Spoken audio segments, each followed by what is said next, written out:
આજે સવારે વહેલા ઉઠીને રજા હતી.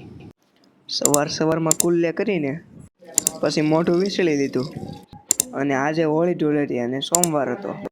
ભાખરીનો ઓર્ડર દઈને 2 કેળા ખાઈને ભાખરી અને ચા દાબી લીધી.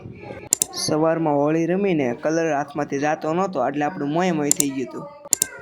પછી ફરવા ગયા બહાર. જોકે દરિયાએ જતા હતા. દરિયાએ પછી આપણે આખા રમતા હતા. એ તો નાના સાહેબ એટલે રમ્યો પછી સડ્ડો બડ્ડો પહેરીને રમતા હતા. જોકે હું તો ઊભો હતો અત્યારે. દરિયાનું નામ સુવાલી છે અને આપણે આ બાજુમાં ટિંડોલ પાલ્ટી રમતી હતી સડ્ડી બડ્ડી પહેરીને. આપણે મજા આવી, પાટા ઉલાડ્યા. પછી ત્યાં અમને સોઢી ગેરાજની જીપ મળી ગઈ હતી એટલે અમે હકાવા મળ્યા હતા. લીવર માથે પગ દઈને હકાવતો હતો. ગેરનો ખૂટો ભાંગી. અમે પછી જોતા હતા ક્યાં આપણી જીપ હકાવી પણ હાલતી તો નહોતી, તો એમ જોતા હતા. જોઈ શકો છો અમે અમારી જીપ અને આ અમારી છત્રી જેવું હતું અને આ જો આપણી જીપ છે ને આ આપણે બધા અહીંયા ઊભા હતા, બેઠા હતા.